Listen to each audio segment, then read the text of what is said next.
Bom, pessoal, boa noite a todos. Boa noite a todos os presentes. A gente está dando início à terceira aula do nosso curso sobre a cidade de Santos, né? Nosso curso introdutório. E tratamos já na primeira aula sobre a evolução de Santos desde o período colonial, seus primórdios, o período imperial, até a proclamação da República. Na aula passada tivemos a presença da historiadora Karime Mussali, e nós discutimos um pouco sobre a grande transformação que Santos sofreu no final do século XIX, início do século XX, né? Impulsionada pelo café, pelos seus desdobramentos na economia local e na economia brasileira, pela presença imigratória muito grande, né? E pela evolução urbanística da cidade nesse período. Hoje a gente vai fazer uma aula um pouquinho mais densa, né? Porque nós vamos focar muito nessa aula. A próxima vamos focar um pouco mais em aspectos sociais, mas nessa a gente vai focar um pouco mais na evolução política de Santos, né?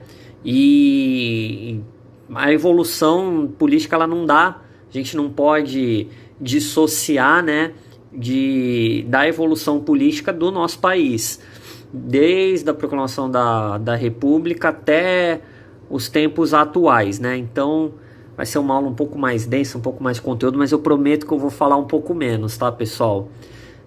Não vou ficar me alongando muito para não tornar a aula maçante nem chata.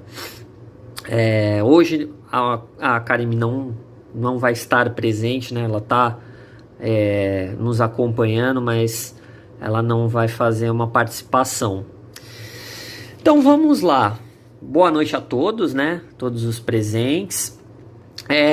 E a gente vai dar início falando um pouquinho sobre a organização da administração pública de Santos, né? Sobre ela tá aqui. Karime tá aqui, tá presente, tá escutando. Tá sempre aqui, né? Sempre acompanhando. Se a coisa não correr bem, ela daqui a pouco solta uma bronca. Mas vamos lá, pessoal. Sempre presente. Essa menina não larga. Mesmo quando não é a participação dela, ela tá aqui. Mas vamos lá então, pessoal. Como eu tava falando, perdi meu raciocínio, mas já recuperei. A gente vai falar um pouco sobre a evolução da administração pública, né? A divisão da administração municipal. Vocês lembram, não sei se todos acompanharam, mas quem acompanhou, eu não sei se lembra, na nossa primeira aula, eu falei um pouco sobre como era a divisão da Vila de Santos, né? E falei um pouco sobre as câmaras municipais. Não sei se vocês lembram, acho que o pessoal deve lembrar, sobre a administração pública no período imperial, sobre as câmaras municipais. A gente tem, com a proclamação da República, uma mudança nisso, né? A gente tem uma mudança nesse paradigma. A Câmara Municipal, isso no Brasil inteiro, né? Não só aqui em Santos. As câmaras municipais, elas eram compostas, elas administravam as vilas, as cidades, e elas eram compostas por vereadores e geralmente por um juiz. E elas eram o órgão de administração e o judiciário local. Entre os vereadores se escolhia uma figura que era o presidente da Câmara. Mas a Câmara compartilhava a administração da cidade. Com a proclamação da República, a gente vai ter uma mudança nisso. A gente vai ter um desmembramento. Lembra que eu falei? Eu também acho que eu comentei na primeira aula. A gente vai passar do Império para a República, de um regime centralizado para um regime federativo, que é o que a gente tem até hoje no Brasil. O que é esse regime federativo? É a distribuição em várias esferas das competências de poder. Não que a gente não tivesse isso no período imperial, mas as províncias e os municípios estavam subordinados ao governo imperial. Agora a gente vai ter uma desconcentração de poderes, e isso inclusive no âmbito municipal. com isso vai ser reformulada a administração. A Câmara Municipal, ela vai dar origem, num primeiro momento, a uma instituição chamada Intendência, além desmembrada da Câmara. O que seria essa Intendência? Seria o que depois vai se tornar a Prefeitura, né? O Poder Executivo. Então a gente tem um desmembramento entre o Poder Legislativo, Câmara Municipal, e a Intendência, Poder Executivo. Essa Intendência, ela era composta por vários intendentes de vários setores. Então existiu o intendente responsável pela saúde pública, o intendente responsável pelas finanças, o intendente responsável pela administração geral, o intendente responsável pela divisão de obras e a figura do intendente-chefe. Seria, vamos dizer, o início de uma prefeitura, de um regime que posteriormente vai dar origem à prefeitura. Isso aqui em Santos. E aí a gente tem também, nesse novo regime, nesse novo sistema, algumas particularidades, né? Vocês sabiam que a gente tem a Constituição, né? Nossa Constituição Federal. E tínhamos, logo no período depois da proclamação da República, a Constituição de 1891. Tínhamos nessa época as constituições estaduais, né? E Santos foi pioneira nesse período, porque em 1894 a Câmara e a Intendência, em conjunto, trabalharam pela aprovação de uma Constituição Municipal, que inclusive ela foi promulgada e foi impressa. Existe um exemplar dessa Constituição Municipal no arquivo permanente da Fundação Arquivo e Memória. Só que essa Constituição Municipal ela acabou não entrando em vigor porque o governo federal e o governo do estado de São Paulo buscaram via justiça impugnar essa Constituição, porque falavam que isso não era uma competência de um município. E de fato a duração dela foi muito curta, mas esse documento ainda existe. É uma peculiaridade aqui de Santos, nesse período, de ter uma Constituição municipal. Desconheço em estudos que eu fiz a ocorrência em outras cidades do Brasil de uma Constituição municipal. Nem capitais tiveram isso. Santos, nessa vanguarda, criou a sua, que teve vida curta, né? Mas existiu. Então vamos lá. Essa intendência administrava a cidade junto com a Câmara até 1908. Em 1908 a gente tem uma transição para a prefeitura, a criação da prefeitura e do cargo de prefeito em Santos. Todas as cidades elas passaram por essa transição de intendência para a prefeitura, mas não necessariamente todas no mesmo período. Houveram casos em algumas cidades que a intendência durou até a década de 20, até quase a década de 30. Mas Santos conseguiu se estruturar e transformar a intendência em prefeitura municipal no ano de 1908, quando houve eleição também do seu primeiro prefeito, o Carlos Alberto Vasconcelos Tavares. Hoje em dia até dá nome de rua, né? Para quem não conhece, ali no centro, do lado da Igreja do Rosário, tem uma ruazinha chamada Vasconcelos Tavares. Essa prefeitura, essa Câmara, inicialmente, ela funcionava, ainda no período do Império, no prédio da Cadeia Velha, que fica na Praça dos Andradas, né, do lado da rodoviária municipal. Ela se mudou no final do século XIX pro prédio, os Casarões do Valongo, né? Para quem não sabe, onde hoje funciona o Museu Pelé, ali no Valongo, em frente à estação de trem. E em 1939, o prédio da prefeitura, a Câmara estava suspensa nesse período, a gente vai chegar lá, se mudou para a atual sede, o Palácio José Bonifácio, lá na Praça Mauá. Então a República Velha, em Santos, trouxe essas implementações administrativas, né, essa separação entre legislativo e executivo, mas trouxe também aquele velho regime oligárquico que a gente conhece, né?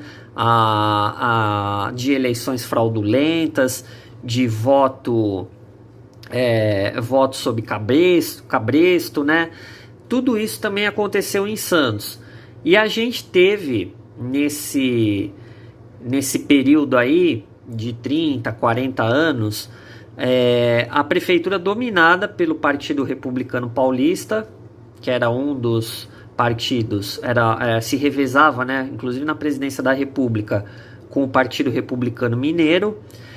A prefeitura ficou durante todos esses anos sob a administração direta de prefeitos do PRP, né, Partido Republicano Paulista, com eleições fraudulentas, aquela velha história que a gente já conhece da República Velha, né, onde o universo de eleitores era muito pequeno, era restrito a homens alfabetizados, maiores de 21 anos, com voto censitário, renda.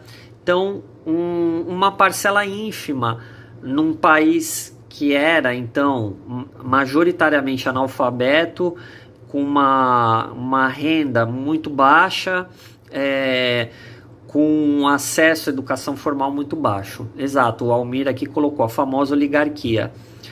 Exatamente, o PRP era o partido dos oligarcas do café, né? Era ligado à oligarquia cafeira de São Paulo. Tínhamos os partidos oligárquicos no Sul, mas enfim, aí eu vou estar também um pouco saindo do nosso foco principal aqui. A cidade acompanhou esse período de crescimento, né, do começo do século XX, sob a administração do PRP. Mas, apesar disso, foi um momento turbulento. A República Velha, aqui em Santos, foi turbulenta. A gente teve, nesse período, uma forte presença, que eu já falei na aula passada para vocês, de movimentos operários, né? O operariado estava se fortalecendo aqui. A gente tinha uma circulação de ideias, inicialmente de ideias anarquistas, e posteriormente a 1917, a Revolução Russa, de ideias socialistas muito grande. Tínhamos muitos imigrantes que traziam essas ideias da Europa, e tínhamos um ambiente propício aqui, né? Porque aqui em Santos a gente tinha os trabalhadores portuários, e a gente tinha uma massa muito grande de operariado trabalhando na CIA City, que era a concessionária responsável pelos serviços de bonde, de água, de luz, e na estrada de ferro. E nesse período a gente sabe a consolidação. Oi? Posso falar uma coisa? Pode, fica à vontade. Desculpa te interromper. Oi? Desculpa te interromper. É que eu vi você falando dos imigrantes, né? Sim. E tem algumas teorias que dizem que o imigrante, na verdade, não foi o grande responsável por trazer esses ideais liberais e tal. Porque, na verdade, eles viviam numa cidade rural, né? Sim, sim. Sem estudo, analfabeto. Sim, muitos, a grande maioria desses imigrantes aqui em Santos, espanhóis e portugueses, vinham de cidades pequenas. Muitos eram analfabetos, vinham do campo, né? Mas a gente tinha uma pequena porcentagem de europeus, principalmente italianos. Em São Paulo, os italianos em São Paulo capital, né, foram muito importantes, que traziam um pouco, sim, desses ideais. Mas é interessante isso que a Karen me falou, destacar que houve uma participação, mas a gente não pode pensar como todos os imigrantes politizados, já que a maioria, a grande massa, era gente que não tinha estudo, estava longe de ter esses ideais, estava muito, inclusive, valorizado, né, pelas tradições católicas ibéricas, pela aquela questão da vida rural ainda. Então não tinham essas ideias, mas nós tivemos a presença de alguns imigrantes, principalmente italianos, que traziam essas ideias aqui para o Brasil. E isso deu origem a muitos movimentos contestatórios, né? Porque a gente tinha lá no Porto, na City, a gente não tinha CLT, Então as pessoas faziam jornadas de 10, 12 horas diárias, 14 horas diárias, não tinha férias, você não tinha hora extra, você não tinha 13º, você não tinha licença maternidade para as mulheres, você não tinha legislação que proibisse o trabalho infantil.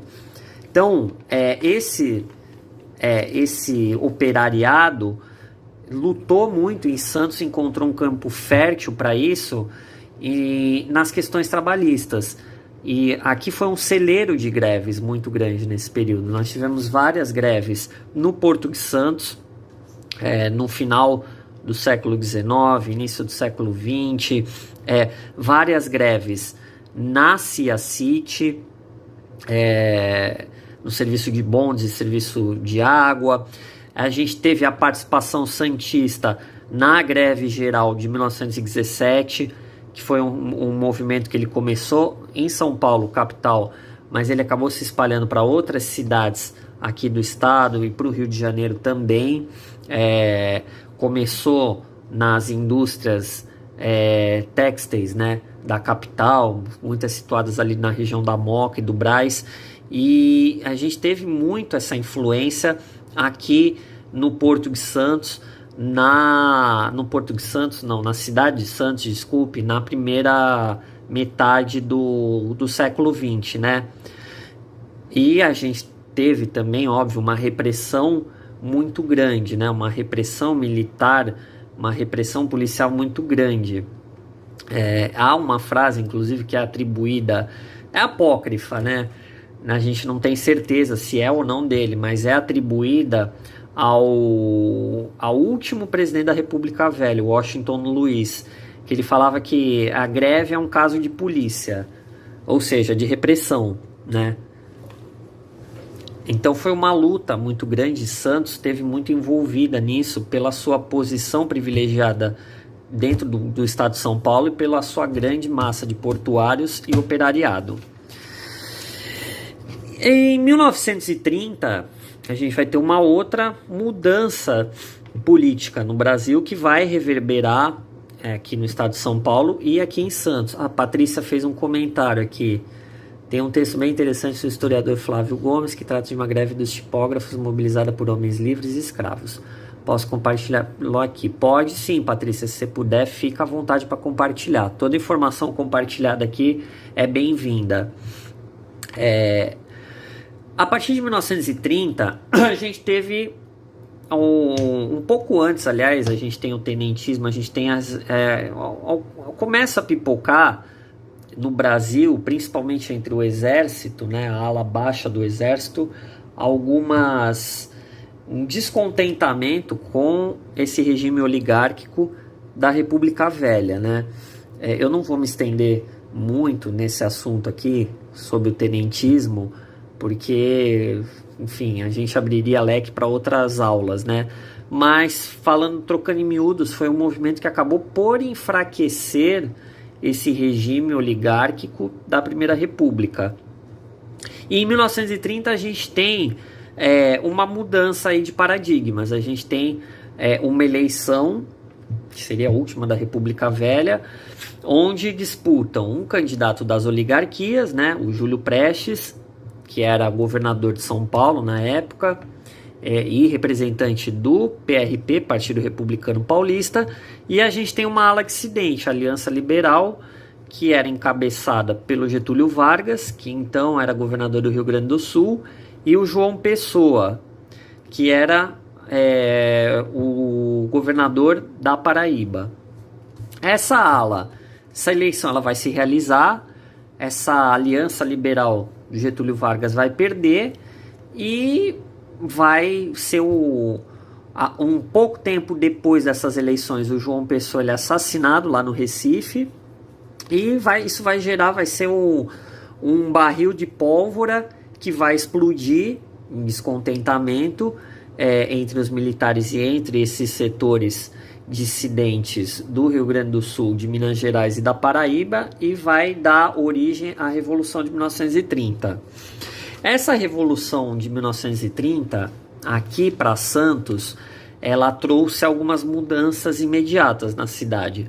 Começou que o governo do estado de São Paulo foi trocado, né, de alguém do PRP, que era o Heitor Penteado, para uma junta do Partido Democrático, nomeado pelo Getúlio Vargas, que o Partido Democrático era oposição ao PRP aqui em São Paulo e que se aliou ao Getúlio Vargas.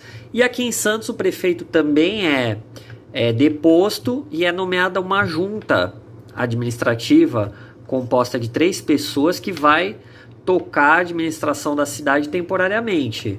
E a Câmara Municipal, junto com o Congresso Nacional e o Congresso Estadual, é dissolvida. É uma ditadura.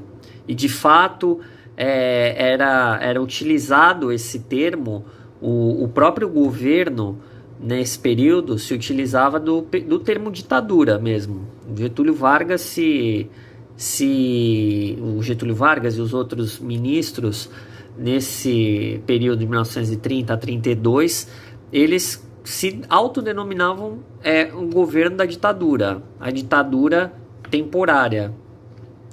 A proposta era de redemocratização, né? Mas a gente vai ver que isso gerou alguns percalços. E a imprensa, que era aliada ao Partido Republicano Paulista, nesse período, vai sofrer com ataques populares aqui em Santos. O jornal A Tribuna, ele foi empastelado, né? Para quem não conhece esse termo, empastelamento, você invadir lá a sede de um jornal e quebrar tudo. Você ir quebrando as rotativas, botando fogo no prédio, acabando com tudo. Acabando com as máquinas de impressão, vandalizando mesmo. O prédio da Tribuna, que ficava na rua João Pessoa, ele foi empastelado, né? Inclusive foi incendiado logo depois da Revolução de 30. Depois ele foi reconstruído lá no mesmo local, onde existe até hoje. Aqui em Santos também ocorreu logo depois da morte do João Pessoa, uma mobilização de trabalhadores portuários. Eles resolveram, por conta própria, quebrar as placas da antiga Rua do Rosário, que é a atual Rua João Pessoa, e eles mesmos denominaram a Rua do Rosário como Rua João Pessoa. Isso depois foi oficializado, né, pela prefeitura, pela nova junta governativa, que oficializou o nome que os portuários, os partidários de Getúlio Vargas tinham dado para a Rua João Pessoa, no caso, né? E esse governo provisório, ele sofreu trancos e barrancos, né? E aqui em Santos não foi diferente. E no estado de São Paulo começou a haver uma inquietação com os rumos que estavam sendo tomados, né? Muita gente começou a clamar pela redemocratização do Brasil, por uma Constituição livre, uma Assembleia Constituinte, e para eleições livres, e para a volta do Congresso e da autonomia dos estados, né? Como eram até 1930, né? A volta do regime federativo na sua plenitude. Santos acabou se enganjando também nessa luta, né? E isso deu origem a um movimento, a historiografia designa como Revolução de 1932, né? Mas há alguns setores que colocam essa revolução, na verdade, como uma contra-revolução, como uma volta ao status quo que a elite paulista tinha no seio da República, né? Até 1930. E aí esse movimento também, eu não vou explanar muito sobre isso aqui, porque não é o objetivo, né? Mas a gente tem uma mobilização popular muito grande, insuflada pelas elites, né? que colocam esse movimento como uma coisa muito bairrista, até como um orgulho ferido de São Paulo. O orgulho que São Paulo havia sido ferido pelo seu orgulho pelo governo federal na época, por Getúlio Vargas, né? Uma série de fatores contribuíram para esse tipo de pensamento, né? Um deles era a nomeação de interventores para os estados, né, para o cargo de governador, gente que era de fora de São Paulo. Outros eram o PRP, outros motivos, né, eram o PRP tentando de novo pegar a primazia do domínio político brasileiro. Enfim, a Revolução de 32 ou contra-revolução, né, é um assunto complexo. Então, se a gente for debater aqui, a gente vai ficar a noite inteira falando sobre as causas, os motivos e os desdobramentos. Mas eu vou fazer um paralelo aqui, fazer uma observação sobre a participação santista nesse movimento. Porque, como eu falei para vocês, aqui em Santos, essas paixões também afloraram, né? E houve uma mobilização intensa da classe política, da classe econômica e artística da região na participação desse movimento de 32. Então a gente vai ter duas guarnições militares enviadas daqui de Santos para São Paulo, os tiros de guerra número 11 e o tiro de guerra número 598, sob a direção do coronel Melo Matos, para lutarem em outros lugares do estado contra as tropas federais. A gente vai ter a formação de uma milícia cívica de Santos, que é uma união de cidadãos, de pessoas ilustres, do empresariado santista, dos políticos, da classe artística, da imprensa, para voluntariamente irem lutar contra as tropas federais em outras frentes de batalhas que nós tínhamos contra o Estado. Inclusive, o Gilsfredo Santini, que na época era o editor-chefe, o dono, né, do jornal A Tribuna, ele se inscreveu e a gente teve vários jornalistas desse periódico inscritos para lutarem a favor de São Paulo nessa Revolução de 32. A gente teve a participação grande, mobilização aqui na cidade de clubes esportivos, né, como os clubes lá da Ponta da Praia, Internacional, Regatas, Saldanha, ou Santos Futebol Clube, né, que enviaram atletas para lutarem nas milícias, nos batalhões esportivos. A gente tem uma mobilização popular muito grande nesse período. Mas a tarefa, o objetivo não foi alcançado, né? Os federais, as tropas federais e o governo federal se sobrepuseram aos interesses desse grupo de São Paulo, né? E militarmente a revolução foi derrotada. Mas, apesar da derrota em 32, em 34 a gente tem finalmente, depois de uma pressão muito grande, a redemocratização do Brasil, né? Getúlio Vargas vai convocar uma Assembleia Constituinte em 1933, e daí vai sair um texto que é a nossa Constituição de 1934. E essa Constituição, ela pregava a volta dos partidos políticos e das eleições, inclusive das eleições municipais e estaduais. E aqui em Santos a gente tem a formação novamente da Câmara Municipal, que estava fechada desde 1930, e a gente tem também a eleição de um novo prefeito, prefeito Aristides Bastos Machado, que inclusive foi o prefeito que deu início à construção dos Jardins da Praia. Pessoal, quem tiver alguma pergunta, alguma consideração, alguma dúvida, vocês podem, colocando no chat, podem fazer as observações que vocês quiserem, beleza? Não precisem ficar acanhados de participar, não.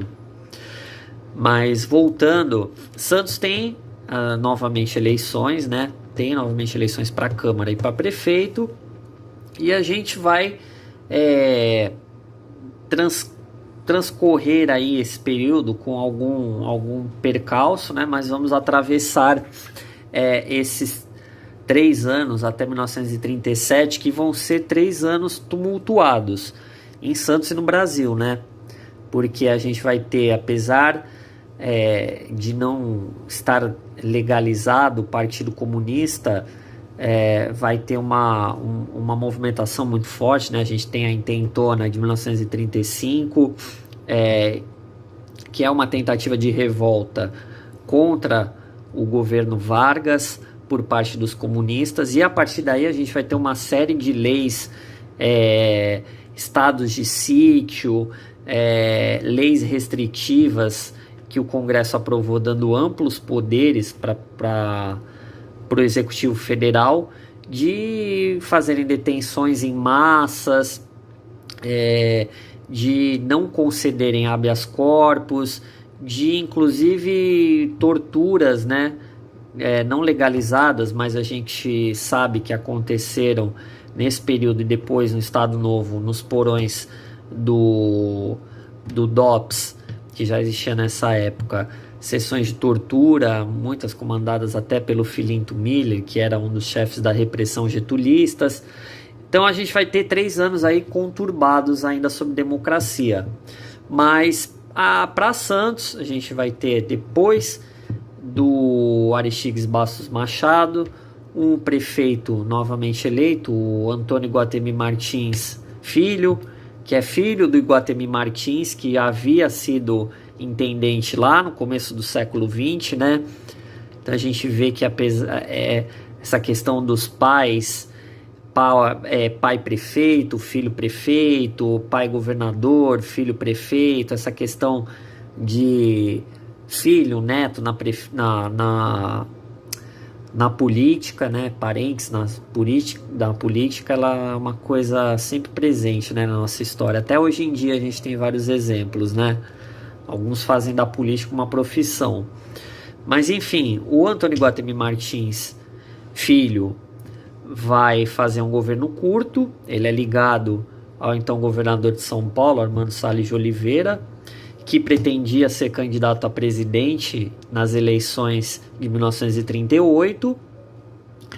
Só que em 10 de novembro de 1937, a gente vai entrar novamente numa era autoritária, né? E é engraçado pensar como o Brasil vai alternando, né? Períodos um pouco mais democráticos ou com uma abertura federativa, com momentos repressivos e de centralização de poder. É um movimento interessante, né?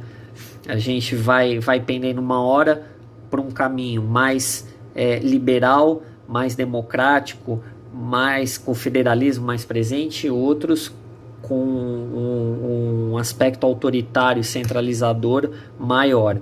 E o 10 de novembro de 1937 é um desses momentos de centralização autoritária, né?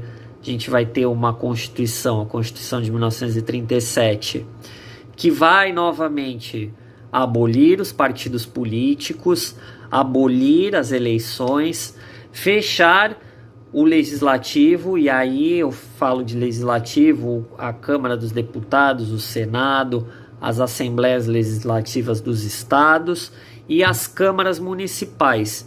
E a gente vai ter também o fim das eleições para prefeito, para governadores, para presidente da República. Os governadores, eles passam a ser indicados pelo presidente da República, né? E são denominados de interventores, e os prefeitos são indicados e nomeados por esses interventores governadores. Então aqui em Santos, inicialmente, o interventor manteve o Iguatemi Martins Filho, só que ele, depois de uns 3 meses, no começo de 1938, ele renuncia ao cargo por não concordar com o novo regime político brasileiro. Ele pede para sair, no linguajar mais popular, né? popularmente falando. E aí a gente tem novamente uma série de proibições que vão reverberar aqui em Santos, né? Proibição, direito de greve, o sindicalismo é cooptado, né? Pelo governo federal. A gente vai ter um sindicalismo tutelado pelo Ministério do Trabalho. A gente vai ter censura, né? Censura na imprensa, censura nos espetáculos, nos espetáculos teatrais, nos espetáculos cinematográficos e musicais. Então a gente vai... Esse período para Santos também é um duro golpe, porque Santos tinha uma atividade política muito efervescente e Santos tinha, desde que eu falei lá atrás das greves, uma marca de esquerda muito forte, né? A gente tinha uma ala do Partido Comunista Brasileiro aqui em Santos que tinha uma atuação muito forte, ligada principalmente aos portuários, e isso vai ser duramente atingido nesse período do Estado Novo. Mas em 1945, eu não vou me alongar muito aqui falando sobre o Estado Novo e as razões da sua queda, mas em 1945 a gente tem novamente a redemocratização do Brasil. E a gente tem o fim dessa Constituição de 1937, a legalização dos partidos políticos, inclusive do PCB, do Partido Comunista Brasileiro. E a gente vai ter, em 46, uma nova Constituição. Uma Constituição mais livre, mais liberal, onde a gente vai ter pela primeira vez uma tentativa de formar uma democracia representativa de fato no Brasil, uma democracia popular de fato, né, no nosso país. E isso vai também reverberar aqui em Santos. Foi um período muito intenso. A Câmara Municipal ela volta a funcionar e a gente tem na composição da primeira Câmara Municipal um fato muito curioso que mostra que Santos tem essa tradição de esquerda nesse período muito forte, né? Que dos 31 vereadores eleitos nessa primeira legislatura da Câmara de Santos, 14 são comunistas, são ligados ao Partido Comunista Brasileiro. Ou seja, praticamente metade da Câmara é ligada ao Partido Comunista. E nas eleições para prefeito que iriam ocorrer nesse ano, o candidato que era ligado ao PCB, Leonardo Reutemann, ele tem uma expressiva margem de aprovação e uma expressiva chance de ganhar a eleição para prefeito.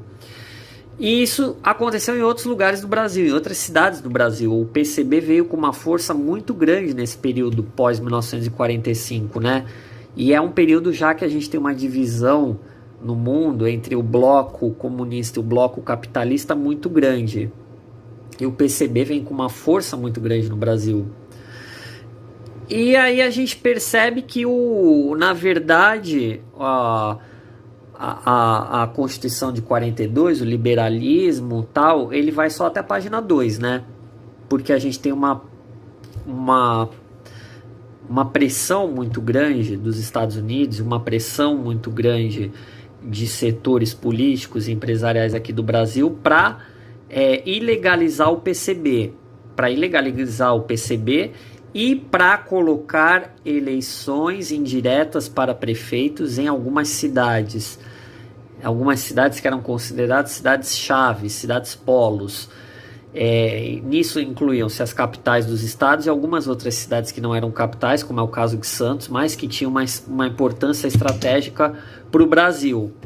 E aí a gente tem uma emenda aprovada na Câmara dos Deputados, onde o PCB é ilegalizado, e essas cidades passam a ter os seus prefeitos passam a não ser eleitos, eles são nomeados pelos governadores. Os governadores sim são eleitos, eleição para governador, mas os prefeitos eles passam a ser nomeados pelos governadores.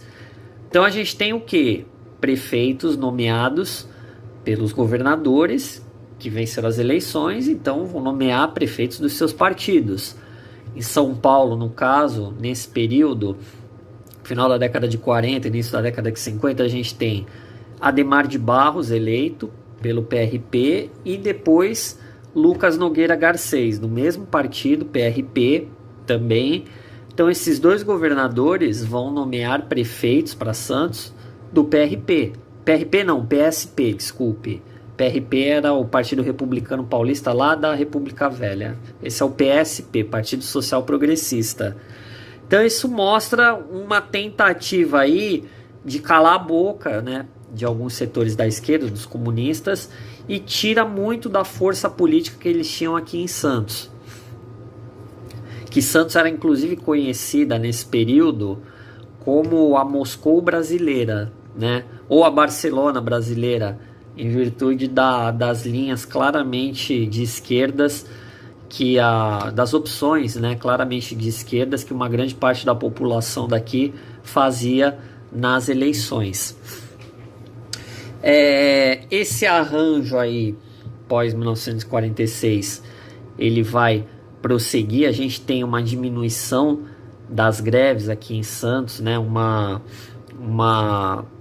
apaziguamento das coisas, mas a gente ainda tem uma forte característica de esquerda e uma forte combatividade por parte principalmente dos portuários, organizados, sindicalizados. Tanto que um movimento interessante que aconteceu foi em 1946, um navio espanhol atracou aqui no Porto de Santos e os estivadores eles recusaram. O navio ia receber carga, né? Era uma carga de açúcar, se eu não me engano, açúcar e café. Só que os estivadores eles se recusaram a carregar esse navio.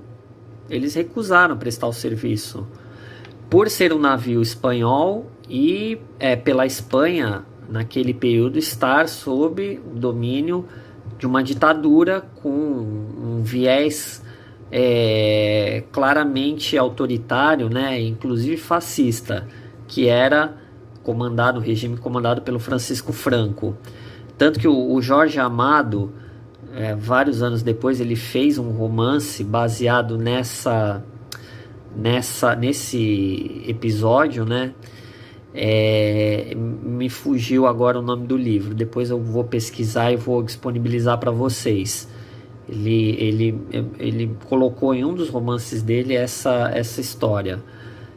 Eu esqueci o nome, peço desculpa para vocês, mas depois eu vou enviar esse material.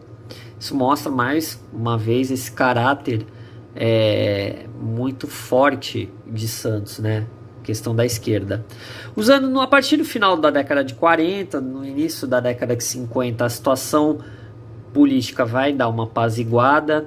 A cidade continuava a crescer a olhos vistos, né? A olhos nus, aliás. Nos anos 50 a gente vai ter o início da expansão na praia, da expansão urbana na praia, né? Com a verticalização da nossa orla, né? Construção de vários prédios residenciais na praia, voltados tanto para moradores da cidade quanto principalmente para veranistas que vinham de São Paulo do interior, né? É importante lembrar que em 48 foi inaugurada a Via Anchieta, e a Via Anchieta deixou a descida da serra para veículos particulares muito mais fácil, né? Tornou o acesso muito mais fácil, ao invés do antigo caminho do mar. Então a gente vai ter uma expansão populacional em Santos muito grande nesse período, do final da década de 40, início da década de 50, uma mudança populacional, né? Na orla da praia a gente vai ter uma verticalização muito grande, um início de um turismo, um afluxo de turistas muito maior do que até então a cidade recebia. A gente vai ter um período de prosperidade, para a cidade de Santos. E um período de calmaria temporário nesses círculos sindicais e operários da cidade, né? E fazendo um paralelo com o período correspondente, o Brasil também vivia no final, meados para o final da década de 50, uma fase de prosperidade, né? O governo do Juscelino Kubitschek, aquela coisa do 50 anos em 5, início da implantação da indústria automobilística aqui nacional, construção de Brasília, de rodovias, enfim, um boom, né? Os anos dourados. Isso vai serenar por um tempo as coisas no Brasil e inclusive aqui na nossa cidade de Santos. Nos anos final dos anos 50, início dos anos 60, a gente tem uma mudança um pouco da situação.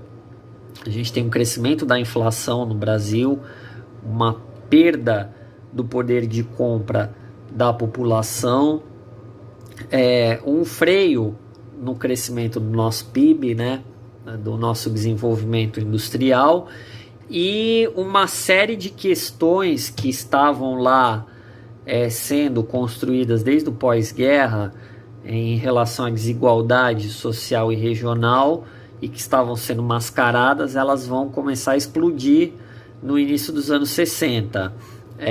Esses 50 anos em 5 do JK, eles dão uma boa mascarada, esse período de euforia, desculpa, deu uma travada, de euforia para a economia brasileira. Ele vai, a partir dos anos 60, dar início a uma realidade, assim, não inesperada, eu digo, mas uma realidade que estava ali escondida, mas ninguém queria ver. E isso, obviamente, vai se refletir aqui em Santos, né? Nesse período aqui, a gente tem como prefeito dominando um cenário o Silvio Fernandes Lopes, né? Que era um político do PSP, do partido do Adhemar de Barros, mas eleito, né?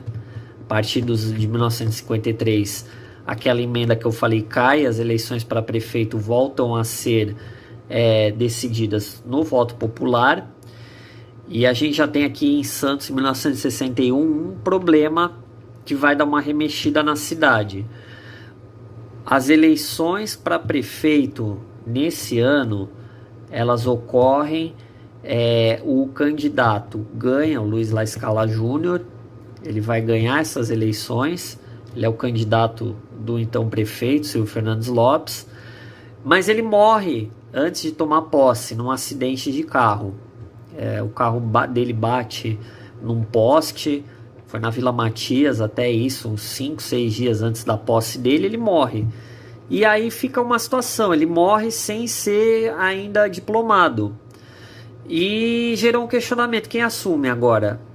Assume o vice-prefeito, que foi eleito numa chapa diferente, assume o candidato que ficou em segundo lugar, e quem assume? E houve uma guerra aí nos tribunais, que chegou até o Superior Tribunal Federal, sobre quem ia ser o próximo prefeito de Santos. Mário Covas, nessa sua primeira eleição, ele concorreu a prefeito de Santos, ele ficou em segundo lugar. É o mesmo Mário Covas que anos mais tarde vai ser governador do estado de São Paulo. E ele entra com uma ação contra, né, a nomeação do vice, mas é derrotado. No final das contas, quem assume é o vice, o José Gomes, que era do PTB, partido do João Goulart, que era o presidente na época. E o José Gomes, ele era um homem ligado às esquerdas, né? Apesar de não ser um revolucionário, não era um comunista, mas era um radialista que ele tinha grande trânsito entre os sindicalistas. E nesse período ele vai governar Santos entre 1961 e 1964. Período bem turbulento para a história do Brasil. Período que a gente vai ter uma agitação grande, a gente vai ter uma mobilização a nível federal pelas reformas de base, que são o quê? Reforma bancária, reforma agrária, a lei de remessa de lucros, limitando o envio para o estrangeiro dos capitais, dos lucros obtidos por empresas estrangeiras aqui no Brasil. Aqui em Santos a gente vai ter uma série de greves nesse período, greve dos bancários, inclusive greve dos enfermeiros na Santa Casa Municipal, na Santa Casa de Santos, greve dos condutores de bonde, greve dos portuários, e a gente vai ter um período de inflação muito grande, não igual nos anos 80, lá, hiperinflação, mas um período turbulento, onde os preços eram reajustados, a inflação chegou a 80% ao ano. Tudo isso gerou um caldo, um medo muito grande e desmedido de uma parte da elite política e empresarial, de que o governo João Goulart ele estava caminhando para os braços da esquerda radical, né? Para os braços do suposto comunismo. E aí a gente está num período de Guerra Fria, né? Então qualquer narrativa um pouquinho mais à esquerda já era encarada por grandes setores empresariais e políticos do Brasil como um aceno a Cuba, ou um aceno à União Soviética, ou um aceno à China. Aqui em Santos as greves iam explodindo, um grupo muito grande, o sindicalismo, né, e o operariado portuário estava com o presidente João Goulart, estava apoiando essas reformas de base, estava apoiando inclusive uma reforma eleitoral no Congresso que daria direito de voto aos militares e aos analfabetos. E mais ao mesmo tempo a gente tinha um movimento contrário a isso tudo, composto principalmente da elite empresarial e de políticos mais à direita, e com o apoio de grande parte do exército e do embaixador e dos cônsules, do pessoal diplomático norte-americano aqui no Brasil. E vai ser um período bem tumultuado para a vida da cidade e para a vida do país, né? E esse prefeito, José Gomes, com o golpe de 1964, Santos foi uma cidade duramente atingida nesse contexto do golpe de 64. Por quê? Como eu falei para vocês, era uma cidade que tinha uma tradição de um operariado muito forte, era uma cidade que tinha lá desde os anos 30 uma ala do Partido Comunista Brasileiro muito bem organizada, muito forte, tinha... Peraí, pessoal.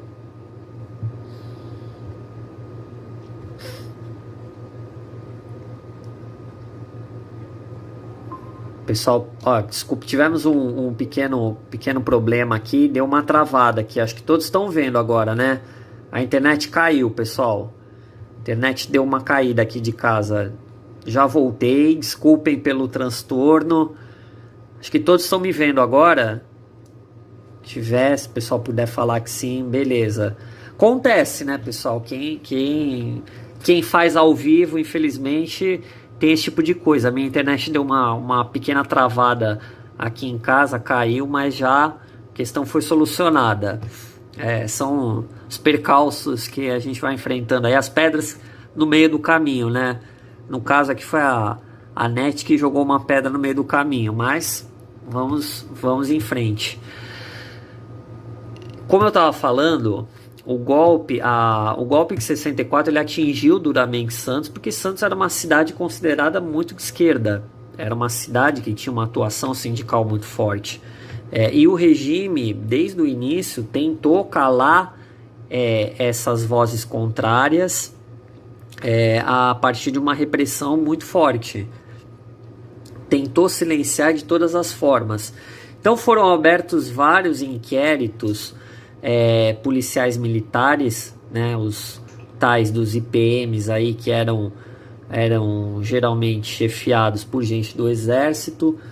A gente teve uma devassa na Prefeitura de Santos e no SMTC. O SMTC era o Serviço Municipal de Transportes Coletivos, que operava os bondes e os ônibus da cidade, e tinha o sindicato dos trabalhadores no transporte público, era muito atuante. A gente teve uma devassa muito grande, muita gente demitida compulsoriamente, tanto da prefeitura quanto do SMTC. Muitos sindicatos sofreram intervenção. O sindicato dos operadores portuários fica lá na General Câmara, ele existe até os dias de hoje, lá no Paquetá, próximo à Rua da Constituição, sofreu intervenção. O Sindicato dos Petroleiros, aqui da Baixada Santista, sofreu intervenção. Muitos líderes sindicais foram presos, e aí a gente tem até um triste episódio, não sei se todos conhecem. Em abril de 1964, atracou aqui no Cais de Santos, em frente ali à Alfândega, na região do centro, um navio chamado Raul Soares. Não sei se todos conhecem esse navio, já ouviram falar. Esse navio ele estava em fim de vida, ele foi trazido para cá, para Santos, para servir de prisão aos políticos e aos sindicalistas que sofreram esse expurgo em 1964.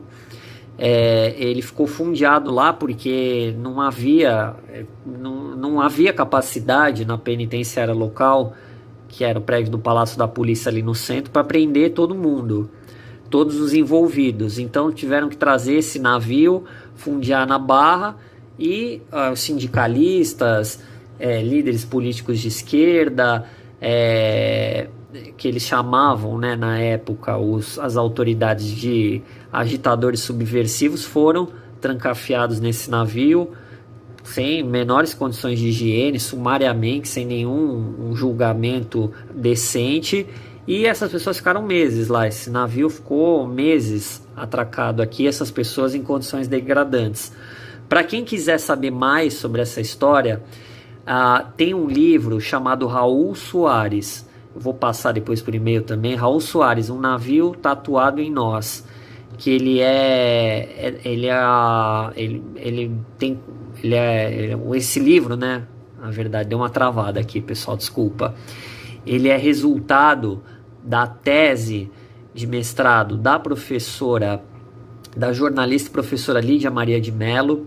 Ela colheu uma série de depoimentos de presos que estiveram nesse navio. O pai dela, que era um dos líderes do sindicato dos portuários de Santos, também esteve preso lá. Então, para quem quiser, depois eu vou passar por e-mail também. Esse livro ele é uma leitura muito boa, traz em pormenores toda essa jornada do Raul Soares aqui em Santos. E como eu falei, teve uma tentativa de calar a cidade, vários vereadores foram cassados com base no ato institucional número 1, o prefeito José Gomes, do PTB, que era do mesmo partido do presidente João Goulart, que havia sido deposto, foi cassado também, e temporariamente assumiu o poder aqui em Santos um comandante da Marinha, né, Fernando Hortala-Ridel, até as eleições do ano seguinte.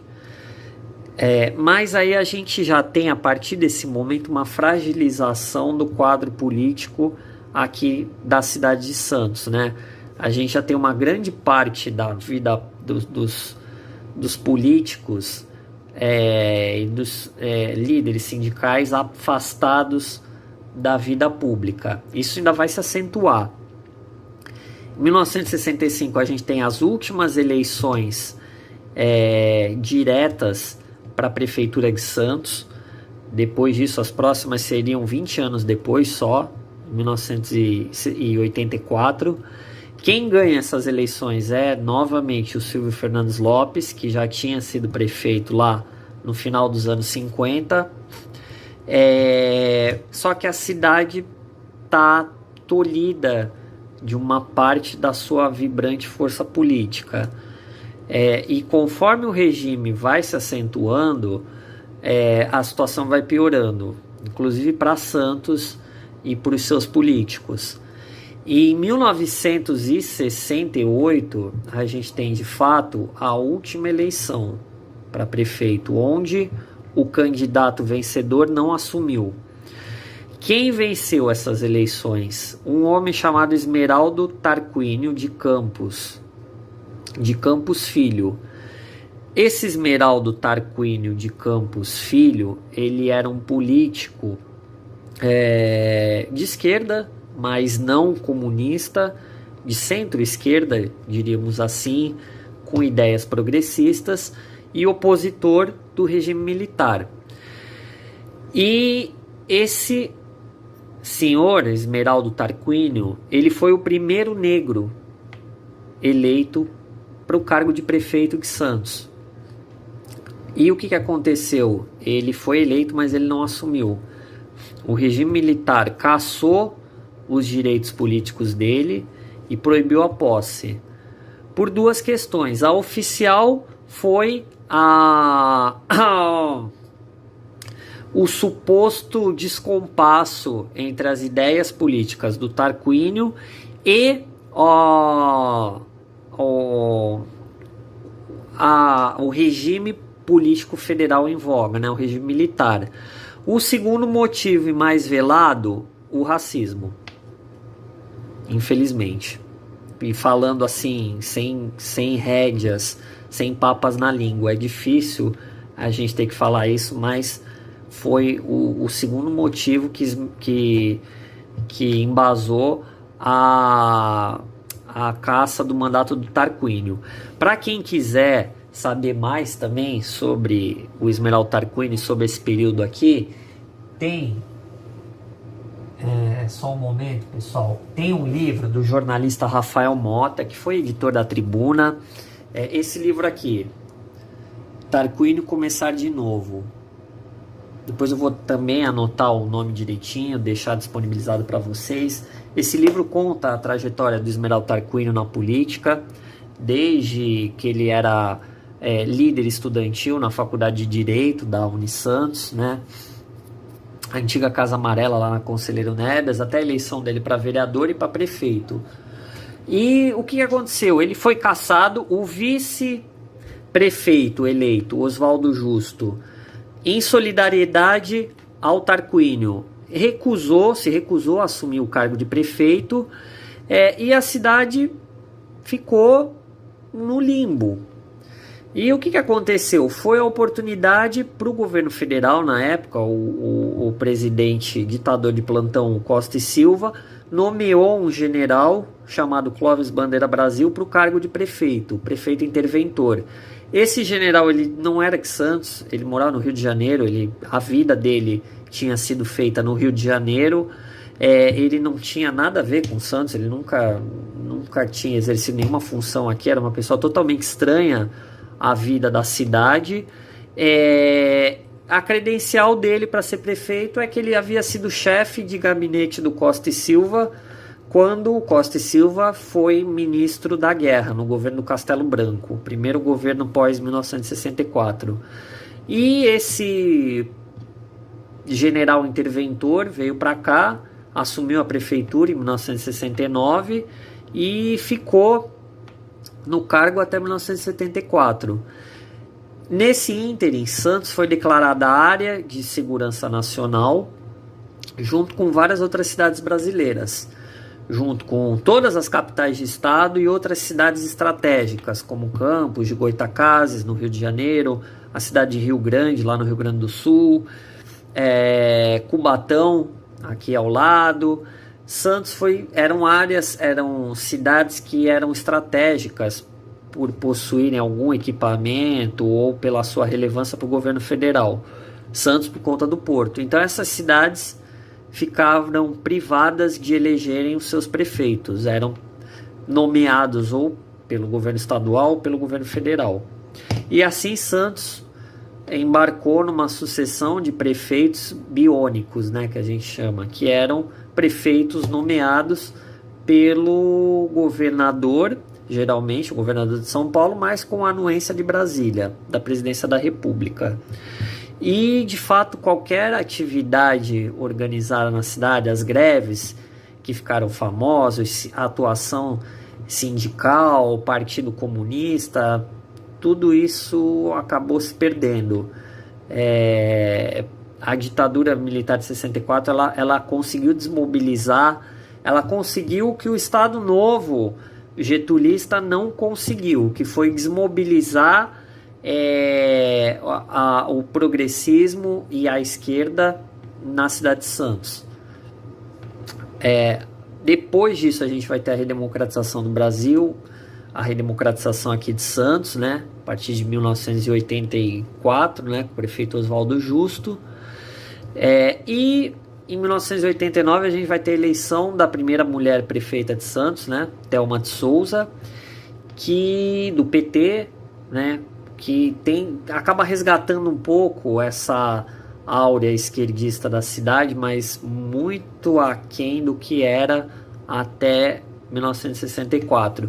E a gente talvez tenha aí o último momento, né, nesse período, o último momento de mobilização popular em massa em Santos para questões grevistas, que foi o movimento de 1991, em fevereiro de 1991, o governo federal, na época o presidente era o Fernando Collor, anunciou via imprensa a intenção de privatizar o Porto de Santos, privatizar a Codesp e de acabar com o regime trabalhista, né, que existia no Porto de Santos, da estiva, que existe até hoje, né?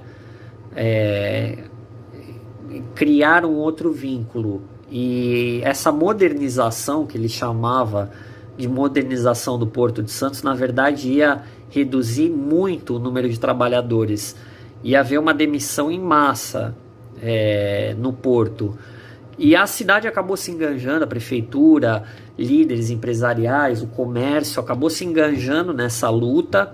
Houve um movimento muito forte, o comércio no centro da cidade chegou a fechar, houve uma mobilização muito forte no dia 28 de fevereiro na Praça Mauá, aqui em Santos, e o governo federal acabou voltando lá atrás. Depois disso, né, ao longo do tempo, essa tradição grevista de Santos acabou se perdendo de lá para cá. Muita coisa, o Porto, né, que era o principal coração dessa mobilização, acabou sendo modificado, né? A gente teve uma modernização ao longo do tempo, o número dos estivadores caiu muito, o poder de compra e de mobilização também. Mas indo agora para o final da nossa aula, né, a gente tem aí traçado mais ou menos esse panorama de evolução da nossa cidade, né, e do Brasil, em um cenário de altos e baixos, né, de repressão e autoritarismo de um lado, com períodos de distensão e liberdade democrática do outro. Sempre com altos e baixos, e mesmo os períodos de liberdade democrática muito tumultuados, né? Sempre tentativas de golpe ou tentativas de subversão, sublevação, manutenção de privilégios. Então, que fique isso, né, para ir para o nosso futuro, que a gente não repita erros do passado, né, e que a gente continue praticando na nossa cidade, a nível municipal, a nível estadual e a nível federal, uma constante vigilância às instituições e firmes na defesa democrática. Eu acho que isso é o essencial para a manutenção do nosso Estado democrático de direito, né? Pessoas vigilantes, um cidadão vigilante. Bom, pessoal, eu acho que é isso. Essa aula, desculpa, eu acho que ficou muito densa em comparação com a primeira e com a segunda. Ela ficou uma aula talvez um pouco maçante, né? Porque foi muito falatório de política. Desculpo para quem não gosta muito de política ou achou uma coisa muito maçante, mas infelizmente pelo pouco tempo que nós temos eu não ia conseguir desdobrar esse conteúdo trabalhado hoje em várias aulas. Não ia ter como, pelo nosso curto período. E eu acho que é importantíssimo a gente fazer uma análise dessa trajetória política de Santos. Eu acho que é de suma importância isso, porque isso traz também uma representação não só da nossa cidade, mas linkando com o cenário político nacional. Então, eu acho que é isso. Eu espero que todos tenham gostado. Eu reconheço que foi uma aula um pouco pesada, né? Densa demais, com muita informação, muito conteúdo, mas, novamente, eu peço desculpas pelo nosso tempo exíguo. A gente tem que correr ao máximo. Adoraria desdobrar isso em várias aulas para o clima ficar um pouquinho mais leve e para a gente debater isso com mais calma. É isso, pessoal. Vou colocar, estou devendo para vocês, né? Mas eu vou colocar, disponibilizar o PowerPoint e os textos de apoio no Google não, mandar por e-mail, as leituras complementares e é isso. Espero que vocês tenham gostado.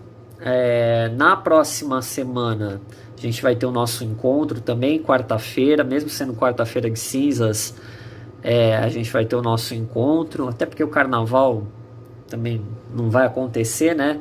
Então a gente vai ter o nosso encontro também às 20 horas, como sempre. Próxima aula a gente vai ter a presença da Karime aqui, e a gente vai estar tratando um pouco